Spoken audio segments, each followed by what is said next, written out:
ఈరోజు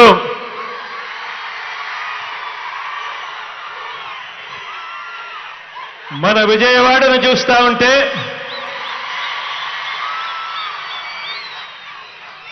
సామాజిక చైతన్యాల వాడగా ఈరోజు విజయవాడ కనిపిస్తా ఉంది.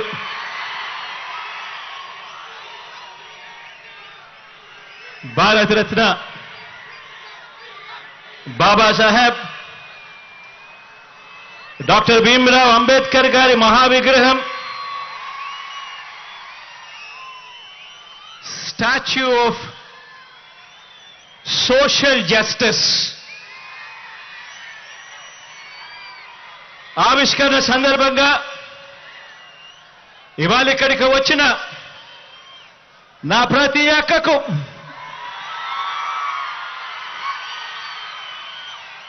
నా ప్రతి చెల్లెమ్మకు, ప్రతి అవ్వకు, ప్రతి తాతకు,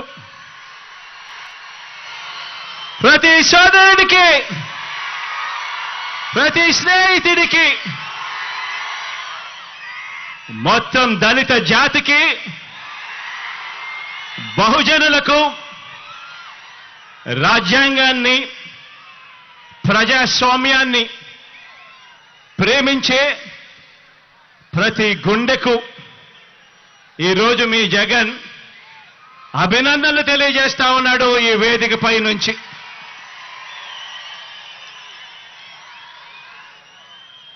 ఈ మహావిగ్రహం,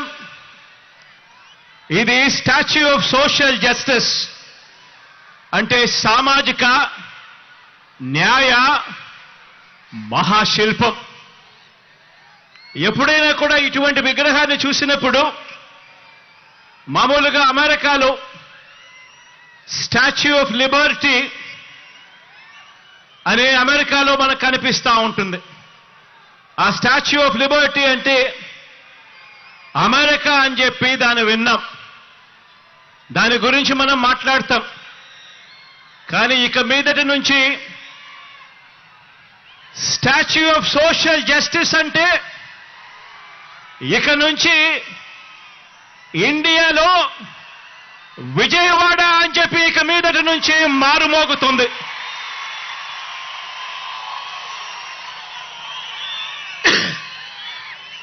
ఈ విగ్రహం మనందరి ప్రభుత్వం ఈ 56 నెలల్లో అడుగడుగునా కూడా అనుసరించిన సామాజిక న్యాయానికి నిలువెత్తు నిదర్శనం ఈ విగ్రహం ఇక్కడే విజయవాడలో ఎప్పుడూ కనిపిస్తూ ఉంటుంది. ఆశ్చర్యం ఏమిటో తెలుసా? అంబేద్కర్ గారు జన్మించి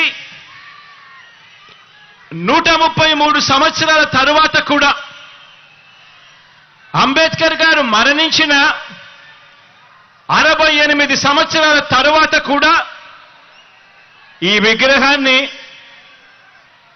స్టాచ్యూ ఆఫ్ సోషల్ జస్టిస్ కింద, సామాజిక న్యాయ మహాశిల్పం కింద ఈ రోజుకి కూడా ఏర్పాటు చేసుకుంటా ఉన్నాం. ఆలోచన చేయమని అడుగుతా ఉన్నా. ఎందుకు చేస్తా ఉన్నాము?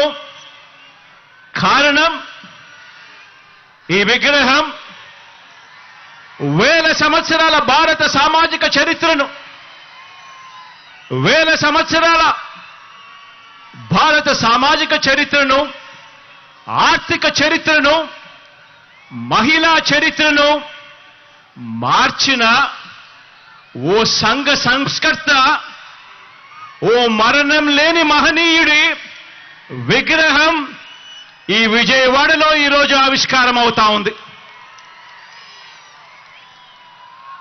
బాబాసాహెబ్ మన భావాల్లో ఎప్పుడూ కూడా బతికే ఉంటాడు.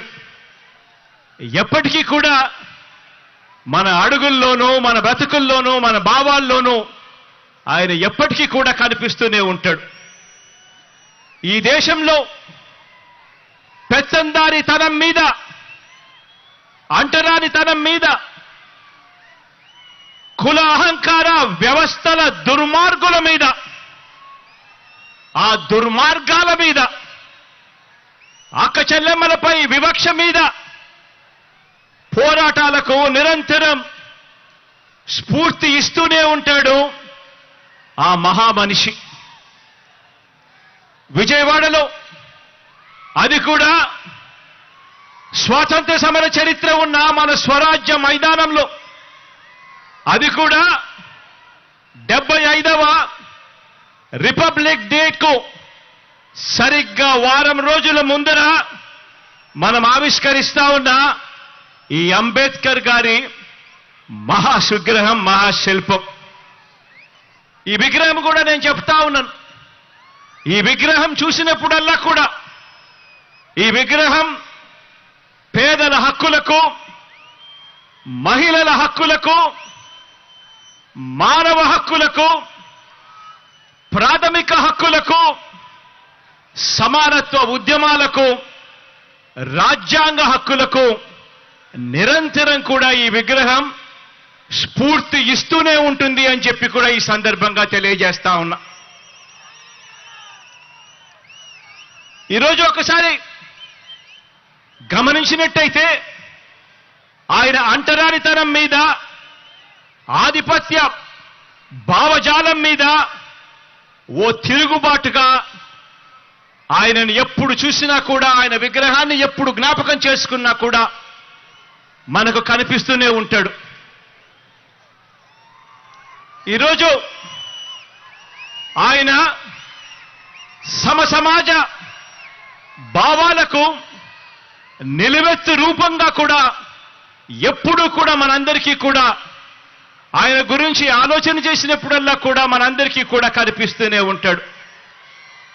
ఆయన రాజ్యాంగ హక్కుల ద్వారా, రాజ్యాంగ న్యాయాల ద్వారా నిరంతరం కూడా మనల్ని కాపాడే ఒక మహాశక్తిగా ఆయన మనందరికీ కూడా స్ఫూర్తినిస్తూనే ఉంటాడు.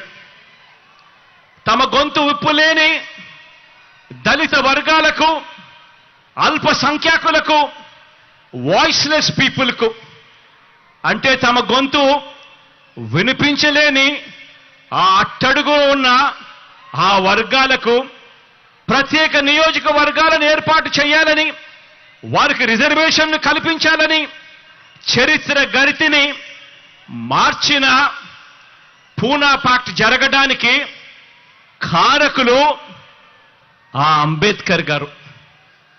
ఈరోజు దళిత జాతి నిలబడింది అన్నా కూడా, అల్పసంఖ్యాకులు నిలబడగలుగుతా ఉన్నారు అని అన్నా కూడా, రిజర్వేషన్లను కల్పించి ఒక్క తాటిపై వాళ్ళ నిలబెట్టే కార్యక్రమం జరిగింది అని అంటే అది ఆ అంబేద్కర్ గారి స్ఫూర్తి అని చెప్పడానికి గర్వపడతా ఉన్నా. ఈరోజు ప్రతి వాడలో ఉన్న ఆయన విగ్రహం అణగారిన వర్గాలకు నిరంతరం కూడా ధైర్యాన్ని ఇస్తుంది, శక్తినిస్తుంది, అండనిస్తుంది, ఒక మహాశక్తిగా తోడుగా నిలబడుకుంటుంది. చదువుకునేందుకు వీలు లేదని తరతరాలుగా కూడా అణిచివేసిన వర్గాలలో తాను జన్మించి చదువుకునేందుకు మాకు మాత్రమే హక్కుంది అని చెప్పి అనుకునే వర్గాల కన్నా కూడా, వాళ్ళందరికన్నా కూడా ఇంకా గొప్పగా చదువుకున్న ఓ విద్యా విప్లవం అంబేద్కర్ గారు. ఆయన బడిలో చదువుకుంటా ఉన్న రోజుల్లో ఆయన దళితుడు కాబట్టి తన తరగతి గదిలో మంచినీరు తాగాలంటే ఆ గదిలో ఉన్న కుండలో నుంచి గ్లాస్ ముంచుకొని నీరు తాగడానికి వీల్లేదట. ఆ బడిలో ప్యూను దళిత విద్యార్థికి నీటిని ఆయన తెచ్చుకున్న గ్లాసులో నుంచి పైనుంచి పోసేవాడట.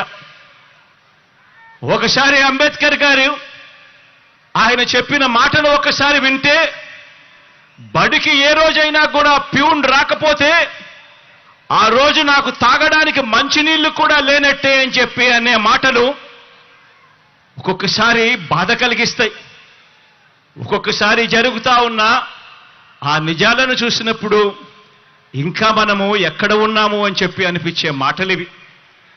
అలాంటి అంటరానితనాన్ని తాను స్వయంగా అనుభవించి దాని మీద ఒక తిరుగుబాటును, ఓ విప్లవాన్ని, ఓ స్వాతంత్ర పోరాటాన్ని, వీటి అన్నిటినీ కూడా ఉమ్మడిగా చూస్తే, ఉమ్మడి చేస్తే ఆ పోరాటానికి రూపమే అంబేద్కర్ గారు.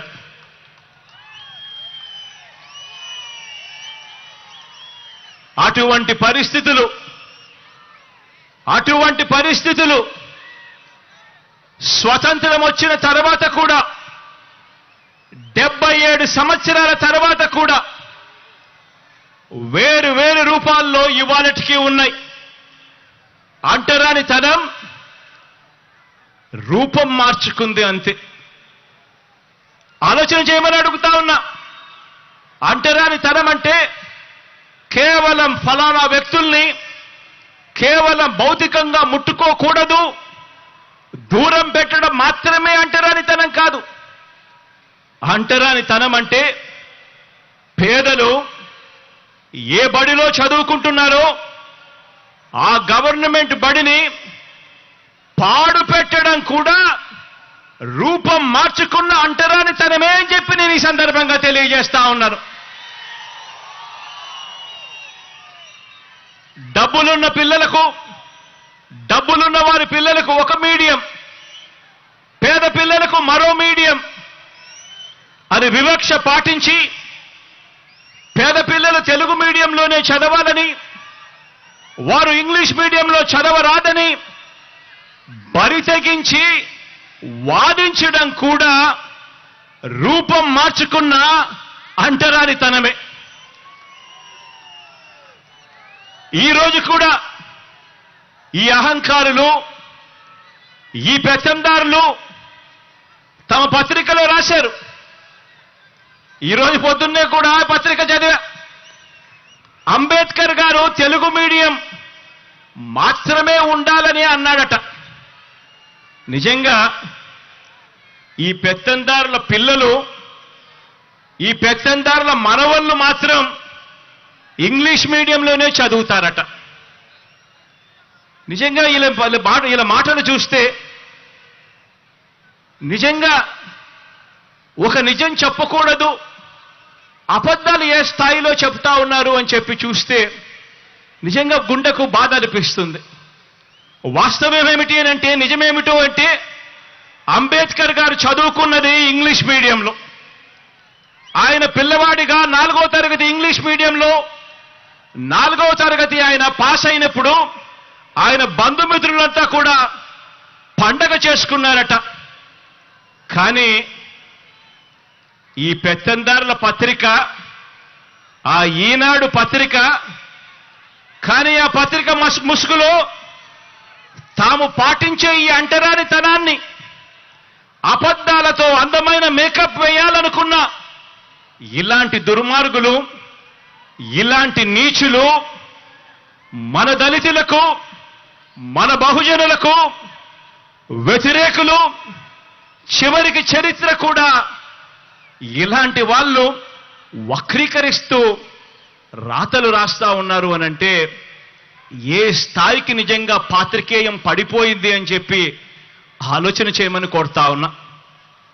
ఈరోజు పేద కులాల వారు ఎప్పటికీ కూడా తమ పొలాలలో పనివారుగానే ఉండిపోవాలట.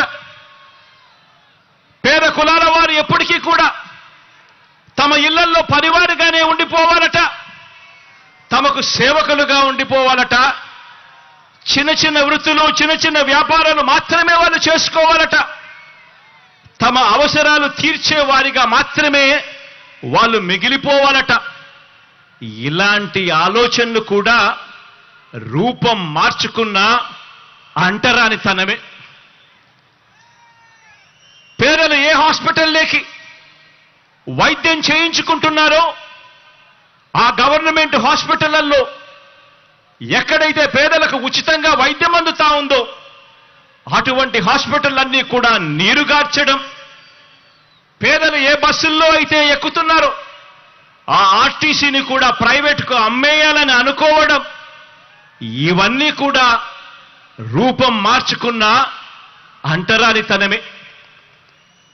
ఏ పౌర సేవ కావాలన్నా కూడా, ఏ పథకం పేదవాడికి కావాలన్నా కూడా ఆ పేదలు లంచాలిచ్చుకుంటూ, వివక్షకు లోనవుతూ, కార్యాలయాల చుట్టూ తిరుగుతూ, జన్మభూమి కమిటీల చుట్టూ తిరిగేలా వారి సహనాన్ని పరీక్షించడం కూడా రూపం మార్చుకున్న అంటరానితనమే.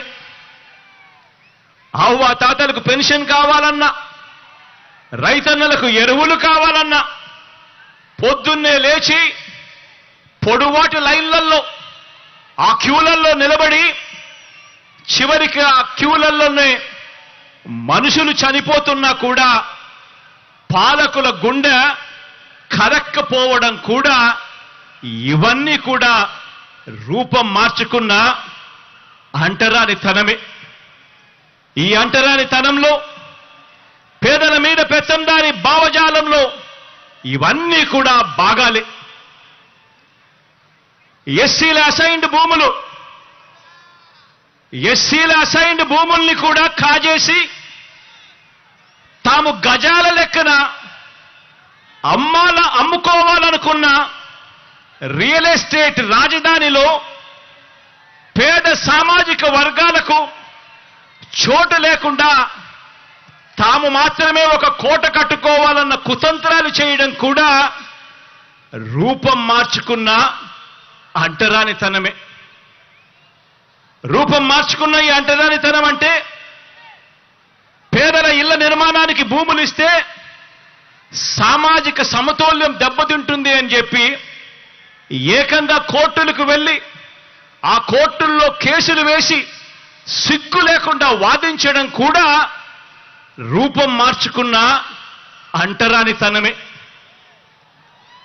రూపం మార్చుకున్న అంటరానితనం అంటే, మన ఎస్సీలు, మన ఎస్టీలు, మన బీసీలు, మన మైనారిటీలు, మన నిరుపేద పిల్లలు చదువుకునే ఆ గవర్నమెంట్ బడులలో ఇంగ్లీష్ మీడియం చదువులు చెప్పడానికి వీల్లేదని కోర్టులకు వెళ్లి సైతం పిటిషన్లు వేయడం కూడా రూపం మార్చుకున్న అంటరానితనమే. ఆ పేద వర్గాల పిల్లలకు ట్యాబులు ఇస్తే అందులో వారు చూడకూడనివి చూస్తున్నారంటూ వాళ్ళ పిల్లల చేతుల్లో కూడా సెల్ ఫోన్లు ఉన్నాయని, ట్యాబులు ఉన్నాయి అన్న విషయాన్ని ఉద్దేశపూర్వకంగా కూడా మర్చిపోతూ డిజిటల్ లిటరసీని మన పేద పిల్లలకు ఇవ్వటానికి వీల్లేదని చెప్పి కుట్రపూరితంగా రాతలు రాయడం, వాదించడం కూడా రూపం మార్చుకున్న అంటరానితనమే. స్వాతంత్రం వచ్చి 77 సంవత్సరాలు గడుస్తా ఉన్నా కూడా ఇప్పటికీ కూడా అలాగే మిగిలిపోయి ఉన్న ఈ రూపం మార్చుకున్న ఈ అంటరానితనం మీద ఈ 56 నెలలుగా మనం చేస్తా ఉన్న ఒక సామాజిక, ఆర్థిక, రాజకీయ యుద్ధానికి నిలువెత్తు నిదర్శనంగా ఈ అంబేద్కర్ గారి విగ్రహం ఎప్పటికీ కూడా కనిపిస్తానే ఉంటుంది. ఈ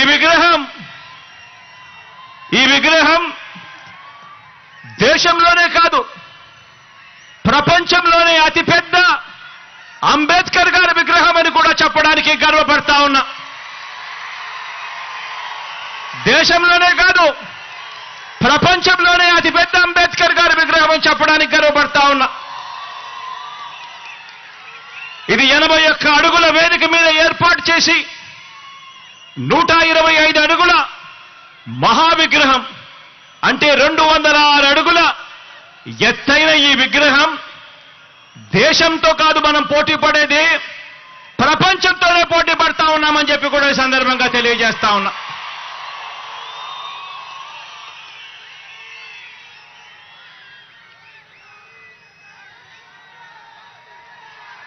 తరతరాలు కూడా ఈ ఆకాశమంతటి మహానుభావుడి, ఈ ఆకాశమంతటి వ్యక్తిత్వాన్ని గుర్తు చేసుకోవాలి. ప్రతి పిల్లాడు ప్రతి పాప కూడా ఆయన జీవిత చరిత్ర నుంచి స్ఫూర్తిని తెచ్చుకోవాలి. ఎందుకంటే అభివృద్ధికి అభ్యుదయానికి మధ్య అవినాభావ సంబంధం అంబేద్కర్ గారి భావజాలం. ఇలాంటి భావజాలం మన పెత్తందారులకు మాత్రం నచ్చదు. పెత్తందారులంటే ఎవరో మీ అందరికీ బాగా ఈ పాటికి అర్థమై ఉంటారనుకుంటా ఉన్నాను.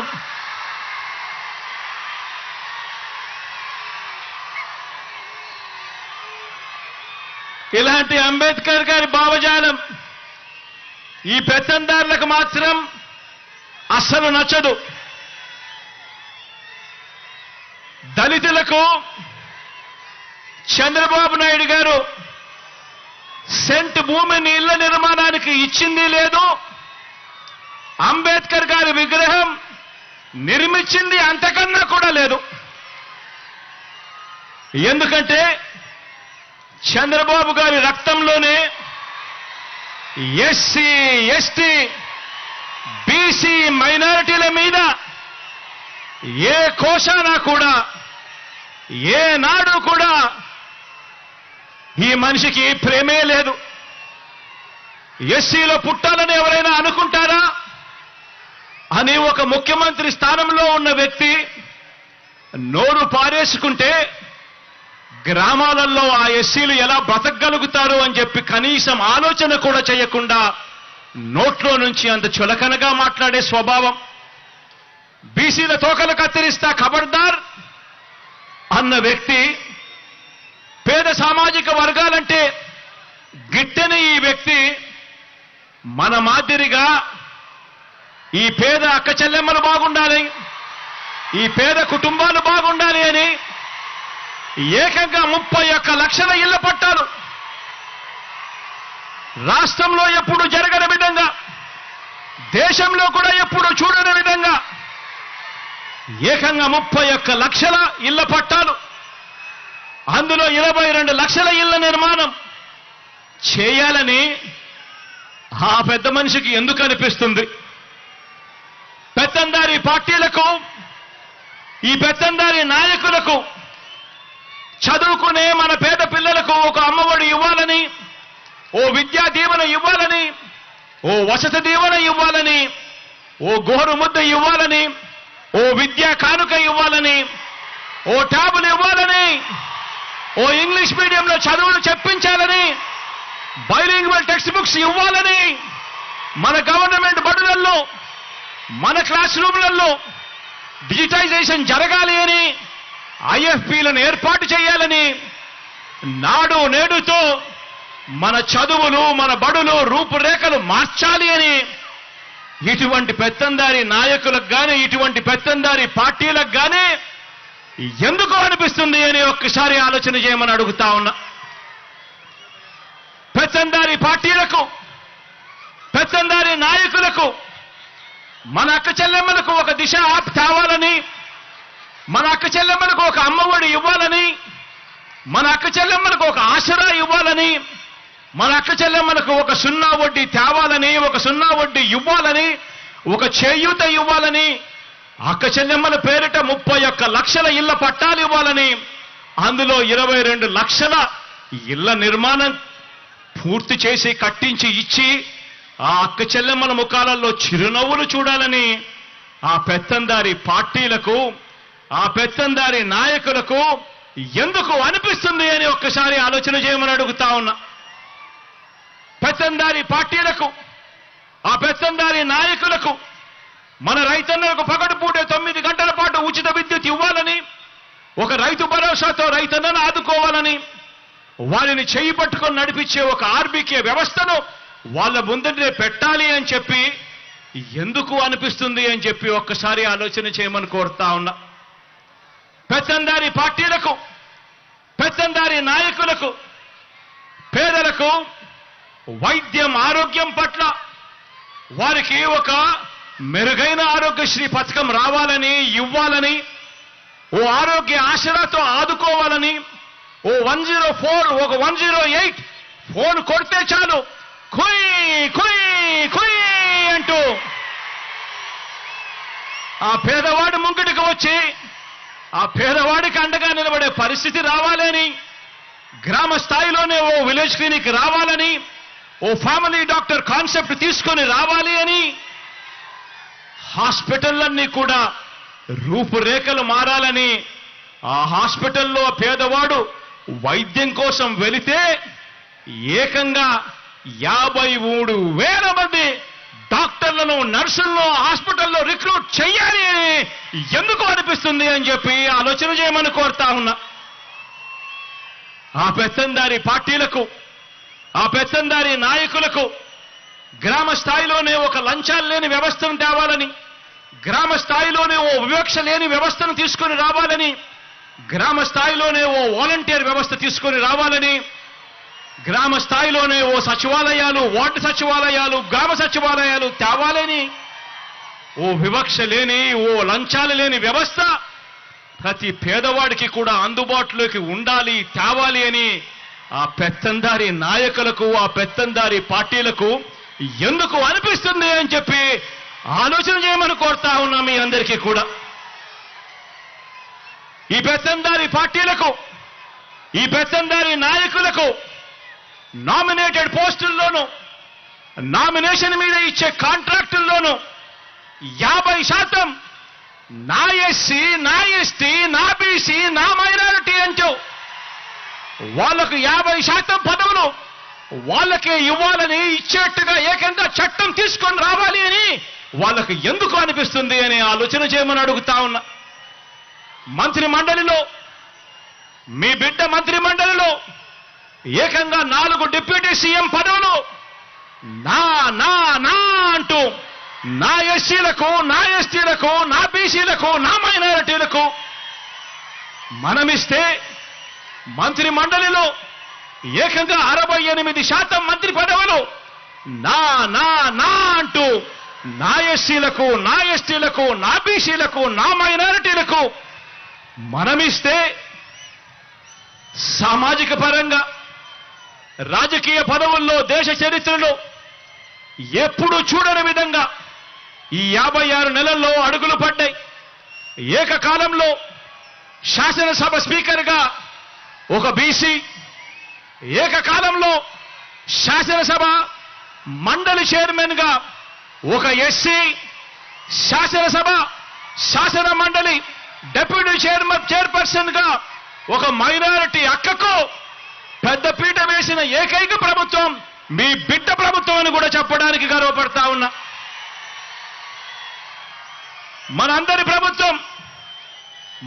ప్రభుత్వం వచ్చాక రాజ్యసభకు 8 మందిని పంపిస్తే అందులో 4 నా వాళ్ళు అనుకుంటా ఉన్నా, నా ఎస్సీ, ఎస్టీ, బీసీ, మైనారిటీ వర్గాల వారు అని చెప్పడానికి గర్వపడతా ఉన్నా. మన పార్టీ మండలిలో 43 మంది సభ్యులు మన పార్టీలో ఉంటే అందులో 43 మందిలో 29 మంది నా నా నా నేను పిలుచుకుంటా ఉన్నా, నా ఎస్సీ, నా ఎస్టీ, నా బీసీ, నా మైనారిటీ, నా అన్నదమ్ములే, నా అక్క చెల్లెమ్ములేని గర్వంగా కూడా తెలియజేస్తా ఉన్నా. రాష్ట్రంలో 13 జడ్పీ చైర్మన్ పదవులుంటే, రాష్ట్రంలో 13 జడ్పీ చైర్మన్ పదవులుంటే అందులో 9 నా నా నా నా నేను పిలుచుకుంటా ఉన్నా, నా ఎస్సీ, నా ఎస్టీ, నా బీసీ, నా మైనారిటీ, నా అన్నదమ్ములే, నా అక్క చెల్లెమ్ములేని చెప్పడానికి గర్వపడతా ఉన్నా. రాష్ట్రంలో 17 మున్సిపల్ కార్పొరేషన్ మేయర్లు ఉంటే, 17 మున్సిపల్ కార్పొరేషన్ మేయర్లు ఉంటే అందులో 12 నా నా నా నా అని నేను పిలుచుకుంటా ఉన్నా, నా ఎస్సీలు, నా ఎస్టీలు, నా బీసీలు, నా మైనారిటీలు, నా అన్నదమ్ములు, నా అక్క చెల్లెమ్మలు మేయర్ పదవుల్లో వాళ్లే కనిపిస్తా ఉన్నారు అనంటే 87 మున్సిపాలిటీలు ఉన్నాయి రాష్ట్రంలో. అందులో 84 మీ బిడ్డ, మీ అందరి ఆశీస్సులు దేవుడు దయతో గెలిచాడు. ఆ 84 నీ బిడ్డ గెలుచుకుంటే అందులో నా నా నా నా పిలుచుకుంటూ ఏకంగా ఆ 84లో 58 నా ఎస్సీ, నా ఎస్టీ, నా బీసీ, నా మైనారిటీ మున్సిపల్ చైర్మన్ల పదవుల్లో నా అన్నదమ్ములు, నా అక్క చెల్లెమ్మలు ఇవాళ కనిపిస్తా ఉన్నారు. 196 మార్కెట్ కమిటీ చైర్మన్లు ఉంటే అందులో 117 ఏకంగా నా నా నా నా అని చెప్పి నేను పిలుచుకునే నా ఎస్సీ, నా ఎస్టీ, నా బీసీ, నా మైనారిటీ అన్నదమ్ములు, అక్క చెల్లెమ్మలే ఉన్నారు. 137 కార్పొరేషన్ చైర్మన్ పదవులు ఉంటే అందులో 79 నా ఎస్సీ, నా ఎస్టీ, నా బీసీ, నా మైనారిటీ అని చెప్పి ఆప్యాయంగా నేను పిలుచుకునే నా అన్నదమ్ములు, నా అక్క చెల్లెమ్మలే ఇవాళ అక్కడ కనిపిస్తా ఉన్నారు. మొత్తంగా రాజకీయ నియామకాలు పదవుల్లో సగానికి పైగా మొత్తంగా రాజకీయ నియామకాల్లో మొత్తంగా రాజకీయ పదవుల్లో సగానికి పైగా ఎవరున్నారో తెలుసా? నా అక్క చెల్లెమ్మలున్నారు అని గర్వంగా కూడా చెప్తా ఉన్నా. ఈరోజు నా అక్క చెల్లెమ్మలు ఇవాళ పదవుల్లో ఉన్నారు అని గర్వంగా చెప్పగలుగుతా ఉన్నాను. మన ప్రభుత్వం అధికారంలోకి వచ్చిన తర్వాత ఈ 56 నెలల కాలంలో ఏకంగా 2,10,000 పైచిలకు గవర్నమెంట్ ఉద్యోగాలు మీ బిడ్డ ప్రభుత్వం ఇస్తే ఈ 2,10,000 గవర్నమెంట్ ఉద్యోగాలలో ఏకంగా 80% నా ఎస్సీ, నా ఎస్టీ, నా బీసీ, నా మైనారిటీ నా చెల్లెమ్మలు, నా తమ్ముళ్ళే ఈరోజు ఉద్యోగాల్లో ఉన్నారు అని చెప్పడానికి గర్వపడతా ఉన్నా. ఇలాంటి సామాజిక న్యాయం మనందరి ప్రభుత్వంలో కాకుండా మరెక్కడైనా చూశారా అని చెప్పి నేను అడుగుతా ఉన్నాను ఇదే వేదికపై నుంచి.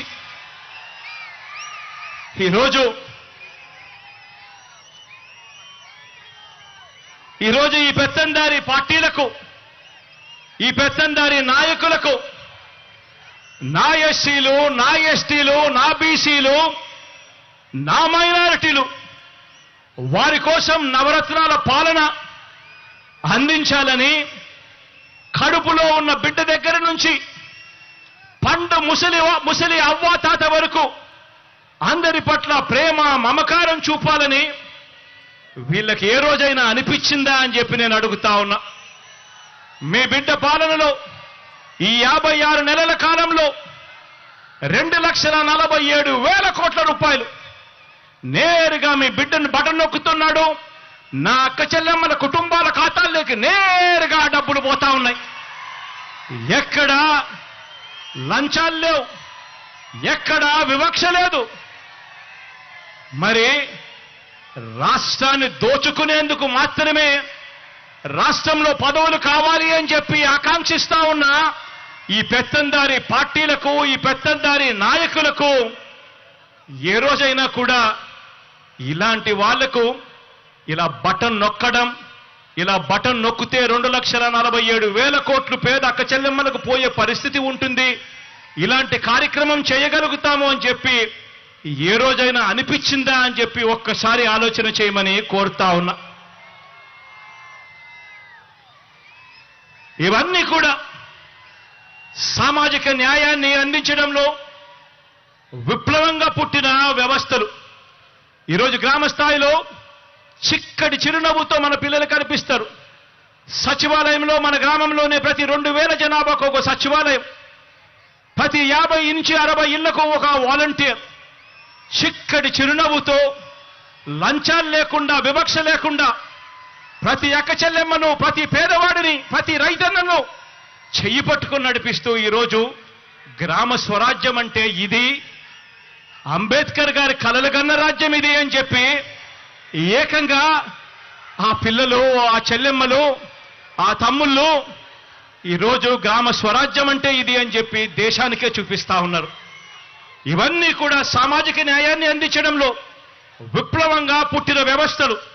కాబట్టే మనం ఆచరించిన విధానాలకు ప్రతీకగా ఈ సామాజిక న్యాయ మహాశిల్పం అనే దాన్ని ఈరోజు మనం నిర్మించుకున్నాం.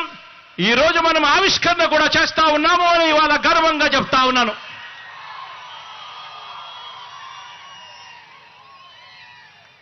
ఈరోజు మనందరి ప్రభుత్వం, మీ బిడ్డ ప్రభుత్వం, మీ కష్టం తెలిసిన మీ అన్న ప్రభుత్వం ఇంటింటా కూడా ప్రతి గ్రామం నుంచి కుప్పం నుంచి ఇచ్చాపురం వరకు ఏ గ్రామాన్నైనా కూడా తీసుకోండి, ప్రతి గ్రామంలో కూడా మార్పులు కనిపిస్తాయి. ప్రతి గ్రామంలో కూడా ఇంటింటా కూడా ఒక చదువుల విప్లవం కనిపిస్తుంది. ప్రతి గ్రామంలో కూడా ఇంటింటా కూడా ఒక మహిళా సాధికారత విప్లవం కనిపిస్తుంది. ప్రతి గ్రామంలో పరిపాలన సంస్కరణలు కనిపిస్తాయి. ప్రతి గ్రామంలోనూ ఒక వ్యవసాయ విప్లవం కనిపిస్తుంది. ప్రతి గ్రామంలోనూ కూడా పారిశ్రామిక మౌలిక సదుపాయాల విప్లవం కల్పించేట్టుగా దిశగా ఆ జిల్లాలో ఎప్పుడూ చూడని విధంగా ఈరోజు అభివృద్ధి కనిపిస్తా ఉంది. వైద్య ఆరోగ్య రంగంలో ఎప్పుడూ కూడా ఊహించని విధంగా గ్రామ స్థాయిలోనే మార్పు చెందిన మరో విప్లవం మన పిల్లలకు అక్కడే కనిపిస్తా ఉంది. కడతా ఉన్న డిజిటల్ లైబ్రరీలు కనిపిస్తా ఉన్నాయి. ప్రతి అంశంలోనూ కూడా పేదల అభివృద్ధికి, పేదల అభ్యున్నతికి తీసుకుంటా ఉన్న ప్రతి ఒక్క నిర్ణయానికి కూడా దేవుడు దయ, ప్రజలందరి చల్లని దీవెనలు కలకాలం ఉండాలని చెప్పి ఆ మహానుభావుడి విగ్రహాన్ని ఆవిష్కరించే కార్యక్రమంలోకి ఇక్కడ నుంచి అందరం కూడా బయలుదేరి ఎక్కడికి పోదాము అని చెప్పి కూడా ఈ సందర్భంగా తెలియజేస్తా ఉన్నాను.